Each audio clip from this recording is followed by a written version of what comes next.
Hello everyone, welcome back to Curiosity Box. This is me, Shivani. So our next topic is gibberellins, right? तो हम plant growth regulators पढ़ रहे थे। हमने auxin के बारे में पढ़ लिया था कि ऑक्सिन क्या काम करता है प्लांट्स में, ठीक है। तो अब जो हमारा नेक्स्ट प्लांट ग्रोथ रेगुलेटर है वो है हमारा जिबरेलिन, या फिर कई बार इसे जिबरेलिक एसिड भी बोल देते हैं, राइट।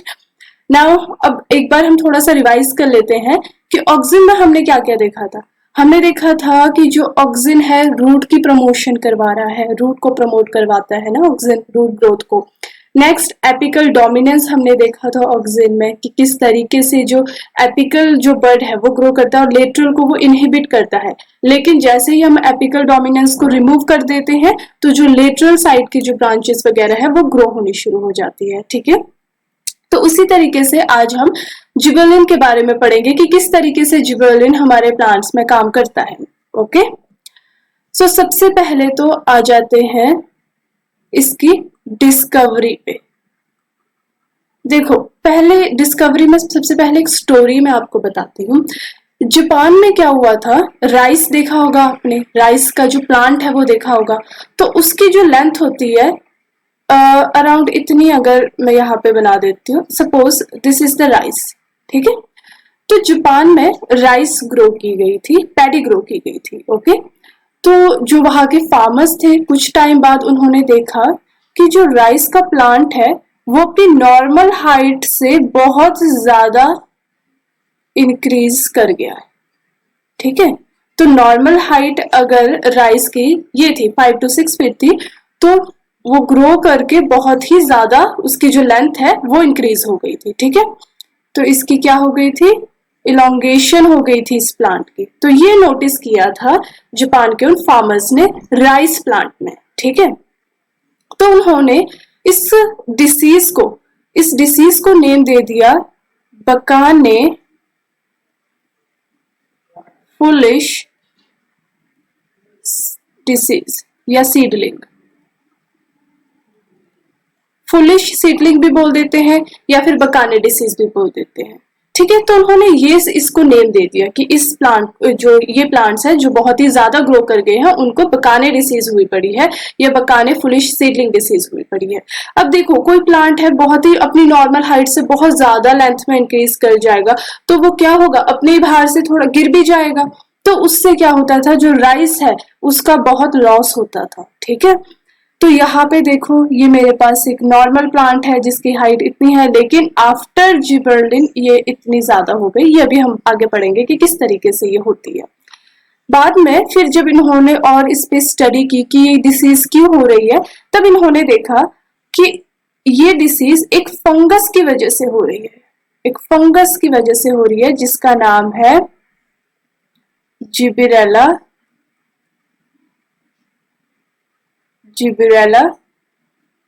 फ्यूजिकुराई,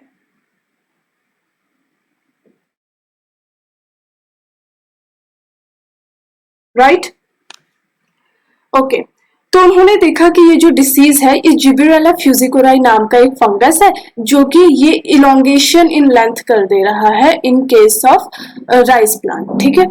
बाद में फिर जब और स्टडी हुई तो ये पता लगा कि जो जिबरेला फ्यूजिकुराई है वो एक एसिड प्रोड्यूस करता है जिसे हम जिबरेलिन बोलते हैं या जिबरेलिक एसिड बोलते हैं, ओके।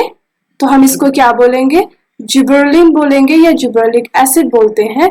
तो ये जिबरेलिन प्रोड्यूस करता है हमारा जो ये फंगस है जिबरेला फ्यूजिकुराई। और ये जिबरेलिक एसिड, ये जो जिबरेलिक एसिड है इसे मैं जीए लिख सकती हूँ, ठीक है। जिबरेलिक एसिड, ये जिबरेलिक एसिड सिर्फ राइस में ही नहीं है, सभी प्लांट्स में प्रेजेंट होता है, ठीक है।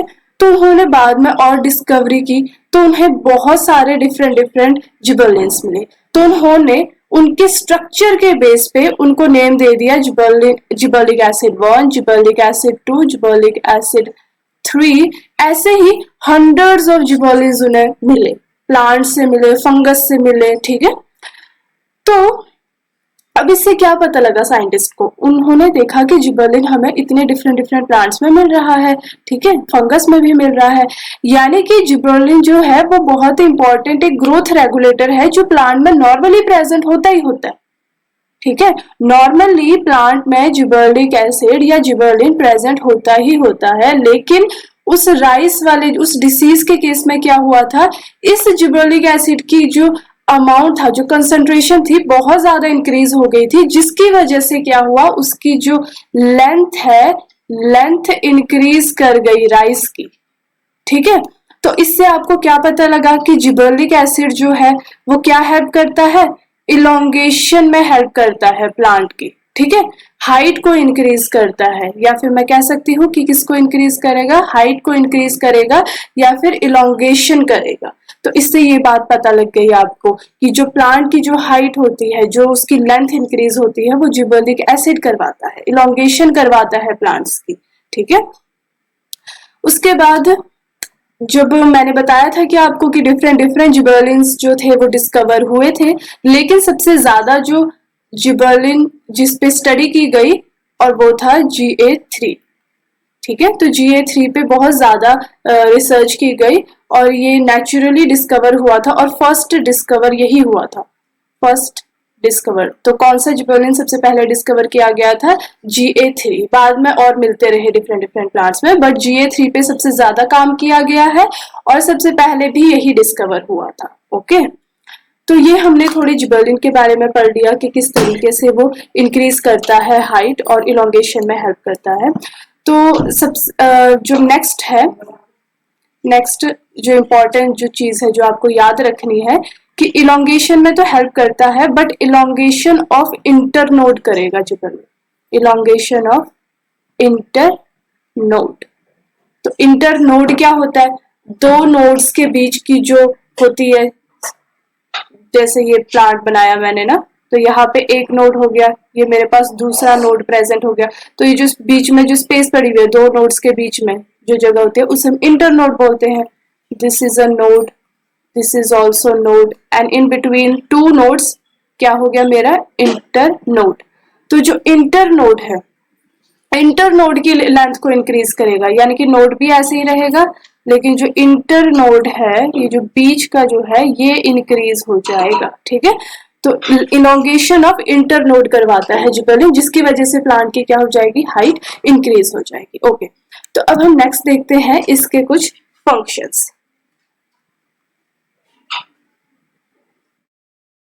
तो फंक्शंस ऑफ जिबर्लिन में सबसे पहले तो it increases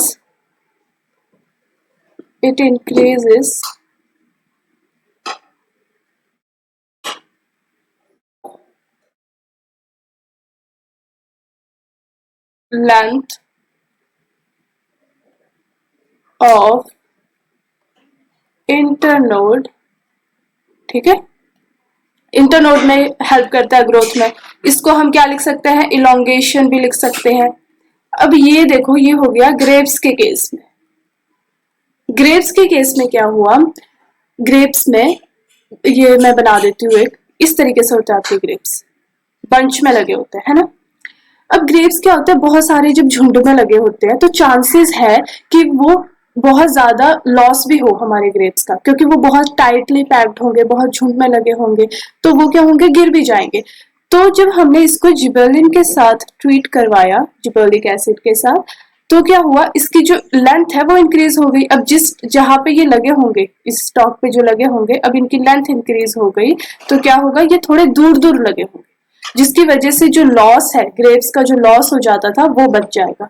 ठीक है। तो यहाँ पे देखो, यहाँ पे मेरे पास अनट्रीटेड ग्रेप्स है, यहाँ पे कोई जिबर्लिन नहीं दिया हुआ, बट यहाँ पे क्या है, इनकी जो है लेंथ वो इंक्रीज हो गई यहाँ पे हमने, क्योंकि जिबर्लिन के साथ इनको ट्रीट करवाया था। तो elongation in gibberellin in grape, in case of grapes. एक तो ये फंक्शन हो गया। सेकेंड हो गया size of apple, size of apple increase करवाता है ये। सिमिलरली वही हो गया कि इलोंगेशन करवाता है। ठीक है। क्या करवाएगा, इलोंगेशन करवाएगा एप्पल्स की। ठीक है। जब इलोंगेशन करवाएगा तो क्या होगा, साइज इंक्रीज होगा, हमें थोड़ा ज्यादा साइज का एप्पल मिल जाएगा, तो it is beneficial, right. Third point is it delay senescence. Senescence क्या होता है, जो एजिंग होती है, एजिंग का जो प्रोसेस होता है प्लांट्स में, धीरे धीरे जो प्लांट्स मेच्योर हो जाते हैं, मेच्योर होने के बाद वो बूढ़े होने लग पड़ते हैं, एजिंग हो जाती है, तो उसको हम सेनेसेंस बोलते हैं। तो जो जिबरेलिन है वो क्या करवाता है, सेनेसेंस को यानी कि एजिंग को डिले करवाता है। वो नहीं चाहता कि जो प्लांट है उसमें एजिंग जल्दी हो जाए, ठीक है, तो डिले करवाएगा।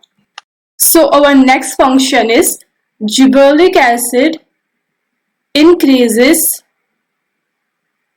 increases length of rosette plants। ठीक है, रोजेट प्लांट्स क्या होते हैं, देखो जैसे आपने कैबेज देखा है, कैबेज जो गोभी होती है वो कैसी होती है, क्लस्टर में होती है ना, इस तरीके से सारे जो उसके लीव्स है सारे एक साथ ही होते हैं, तो उनको हम बोलते हैं रोजेट प्लांट्स, जो क्लस्टर में जिनके लीव्स होते हैं। अब यहाँ पे देखो ये एक रोजेट प्लांट है, ठीक है, रोजेट लीव्स है इस प्लांट के। अब अगर मैंने इसको जिबरेलिक एसिड दिया तो क्या होगा, इसकी लेंथ इंक्रीज हो जाएगी इस तरीके से, और इसको हम बोलते हैं बोल्टेड लीव्स या बोल्टेड शूट हम इसे बोल देते हैं, ठीक है, बोल्टेड शूट हम इसे बोलेंगे किसको, जब हमारे रोजेट जो प्लांट है, रोजेट जो लीव्स है वो किस में कन्वर्ट हो जाएंगे, जब उनकी लेंथ इंक्रीज हो जाएगी और वो बोल्टेड में कन्वर्ट हो जाएंगे, ठीक है। तो अब इसके एग्जांपल जैसे मैंने बता चुकी हूं मैं, कैबेज होता है ना, कैबेज में क्या करते हैं, उसकी जो लेंथ, उसकी लेंथ बहुत छोटी होती है कैबेज की, आपने देखा ही होगा उसका जो प्लांट होता है कैबेज का, तो उसमें क्यों उसकी लेंथ छोटी होती है, क्योंकि उसके इंटरनोड जो है वो बहुत पास होते हैं, जो लेंथ ऑफ इंटरनोड है वो बहुत छोटी होती है। लेकिन जैसे ही आपने जिबरेलिक एसिड उस पर डाल दिया तो क्या होगी, इंटरनोड की लेंथ इंक्रीज हो जाएगी, अल्टीमेटली जो प्लांट की जो लेंथ है वो इंक्रीज हो जाएगी, right. So next function is it induces elongation in sugarcane. तो जो शुगर केन है उस केस में भी ये यही करेंगे, उसकी जो इलोंगेशन है वो कर देंगे शुगर केन प्लांट की। तो जितना बड़ा हमारे पास शुगर केन होगा, जो शुगर केन मीन्स गन्ना, समझते हो ना, तो उतना ही ज्यादा हमारे पास जो स्वीटनेस है उसकी इंक्रीज हो जाएगी, मतलब उतना प्रोडक्शन हमारे जो स्वीट की है वो इंक्रीज हो जाएगी जितनी ज्यादा उसकी लेंथ होगी। Okay, next is it hastens the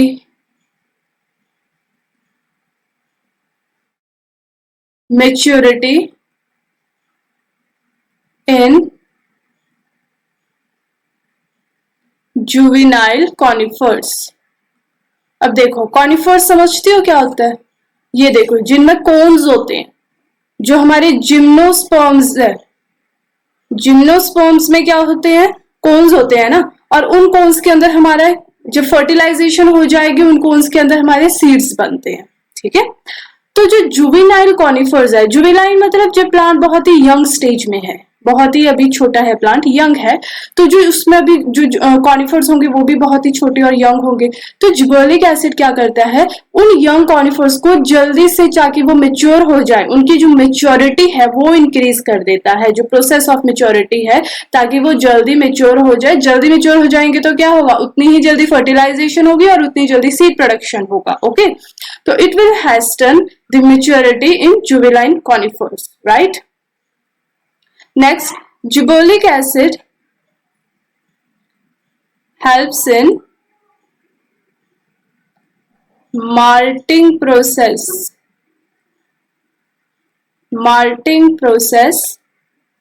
in brewing industry।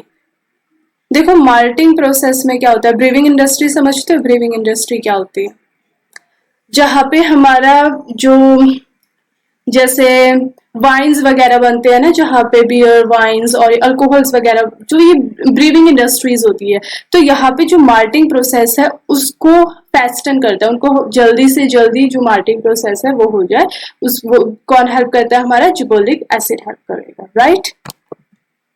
Next, it helps in seed germination. देखो ये बहुत ही ज्यादा इंपॉर्टेंट पॉइंट है जिबरेलिन्स का, कि ये क्या करते हैं, सीड को जर्मिनेट करवाते हैं। देखो बच्चे, मैंने बताया था पहले कि सेनेसेंस जब होती है, मतलब सेनेसेंस कब होगी, हमारा प्लांट पहले बहुत ही यंग होगा, उसके बाद वो मेच्योर हो जाएगा, मेच्योर मतलब जो वो रिप्रोडक्शन करनी शुरू कर देगा, ठीक है, फर्टिलाइजेशन वगैरह हो जाएगी, रिप्रोडक्शन शुरू कर देगा, मेच्योर हो गया मतलब। उसके बाद हमारा प्लांट जो है धीरे धीरे एजिंग होगा प्लांट की। अब प्लांट बूढ़ा भी हो जाता है, फिर जैसे ह्यूमंस में प्रोसेस होता है ना, ह्यूमंस क्या होते हैं, पहले छोटे होते हैं, देन उनमें रिप्रोडक्टिव स्टेज आती है, उसके बाद फिर वो एजिंग आती है, जिसे हम सेनेसेंस बोलते हैं। प्लांट्स में भी सेम वैसे ही होता है, ठीक है, प्लांट्स कुछ अलग नहीं है हमसे, उनमें भी सेम ही प्रोसेस होता है, पहले वो यंग होंगे, उसके बाद वो मेच्योर होंगे, देन उनमें भी एजिंग आ जाएगी, जिसे हम सेनेसेंस बोलते हैं। मैं आपको पहले ये बता चुकी हूँ कि सेनेसेंस को जिबरेलिक एसिड क्या करता है, रोकता है, ताकि जल्दी सेनेसेंस नहीं आए। पर जब जर्मिनेशन होनी होती है, जब सीड को जर्मिनेट होना होता है, ये रहा मेरे पास सॉइल, सॉइल के अंदर है सीड, तो जो जर्मिनेट होता है यानी कि सीड से हमारा जब सीडलिंग बनता है, उसको जिबरेलिक एसिड प्रमोट करवाता है, ताकि हमारा सीड जो है जल्दी से सीडलिंग जो प्लांट है वो आ जाए, जर्मिनेट हो जाए, ठीक है। तो वो कैसे करेगा, देखो सीड जब भी आप उगाते हो, कोई भी बीज आप डालते हो, तो उसमें पानी जरूर डाला जाता है ना। पानी डालने का मकसद क्या होता है, ताकि जल्दी से हमारा जो बीज है, जो सीड है, वो जल्दी से ग्रो हो जाए। तो जो जर्मिनेशन है उसके लिए सबसे पहले पानी की जरूरत होती है, ठीक है। देन वाटर क्या करेगा, वाटर अंदर जाएगा, सीड के अंदर जाता है पानी, ये रहा मेरा वाटर सीड के अंदर गया। अब सीड के अंदर में जब आपने सीड पढ़ा होगा तो उस पे देखा था अंदर क्या होता है, हमारे पास एम्ब्रियो होता है। तो ये जो ग्रीन कलर का है, दिस इज एम्ब्रियो, ओके। तो एम्ब्रियो क्या करेगा, एम्ब्रियो के अंदर जिबरेलिक एसिड होगा, तो वाटर गया, वाटर ने क्या किया, उस जिबरलिन को, उस जिबरेलिक एसिड को, कुछ भी बोल सकते हो, दोनों ठीक है, जिबरलिन को क्या किया, एक्टिवेट कर देगा। जब जिबरलिन हमारा एक्टिवेट हो जाएगा तो वो डीएनए को सिग्नल सेंड करेगा। डीएनए क्या करता है, फिर आरएनए बनाता है, और आरएनए के काम क्या होता है, आरएनए का काम होता है प्रोटीन बनाना या फिर एंजाइम्स बनाना, ठीक है, प्रोटीन या एंजाइम्स बनाना। तो जो एंजाइम्स होते हैं they are proteinaceous in nature, तो वो एंजाइम्स बनाता है। एंजाइम इस केस में हमारे पास सपोज करो बना, मेरे पास अमाइलेज एंजाइम बन गया, ओके, अमाइलेज एंजाइम बन गया। अब अमाइलेज एंजाइम का काम क्या होगा वो देखना है। आपने सीड पढ़ा था तो उस पे देखा था एम्ब्रियो है, एम्ब्रियो के ऊपर क्या होता है हमारे पास, एंडोस्पर्म होता है, और एंडोस्पर्म का काम क्या होता है, ताकि जो सीड है, जो एम्ब्रियो है, सॉरी, एम्ब्रियो को ग्रो करवा सके, मतलब एम्ब्रियो को नरिशमेंट प्रोवाइड कर सके, तभी एम्ब्रियो ग्रो करेगा जब उसे खाना मिलेगा, जब नरिशमेंट मिलेगी। तो वो स्टार्टिंग में जो सीड है उसके अंदर का जो एम्ब्रियो है उसे खाना कहाँ से मिलता है, उसे ये नरिशमेंट कहाँ से मिलती है, एंडोस्पर्म से मिलती है। तो ये जो एंडोस्पर्म है, जो मेरे पास ये पर्पल कलर का है, ये सारा एंडोस्पर्म है। तो ये एंडोस्पर्म क्या करता है, जिबरेलिक एसिड को फूड प्रोवाइड करता है। तो वो कैसे प्रोवाइड करेगा फूड एम्ब्रियो को, तो जिबरेलिक एसिड गया, आरएनए ने क्या बनाया, एंजाइम बनाया। अब ये एंजाइम कौन सा है, अमाइलेज, देखो मैंने बताया था जिसके भी पीछे एज आ गया वो तुम्हारा एंजाइम होता है, ठीक है। अमाइलेज क्या करेगा, जो स्टार्च है, स्टार्च हमारे एंडोस्पर्म में होता है, उस स्टार्च को शुगर में तोड़ देगा, ठीक है, शुगर में ब्रेक डाउन कर देगा। तो ये जो शुगर है ये जाएगा हमारे एम्ब्रियो के पास, और एम्ब्रियो को नरिशमेंट प्रोवाइड करेगा, अल्टीमेटली ग्लूकोज प्रोवाइड करेगा, फूड प्रोवाइड करेगा, ठीक है। तो जब हमारे एम्ब्रियो को खाना मिल गया तो मेरा एम्ब्रियो क्या करेगा, जर्मिनेट कर जाएगा, और इस तरीके से सीडलिंग बन जाएगी इस एम्ब्रियो से, ओके। तो इस तरीके से कौन हेल्प कर रहा है, इस पे जिबरेलिन हेल्प कर रहा है ना, तो it helps in seed germination, right. तो यहाँ पे हमारा जो जिबरेलिन था वो कंप्लीट हो गया। नेक्स्ट हम साइटोकाइनिन के बारे में पढ़ेंगे। I hope you like the lecture, thank you.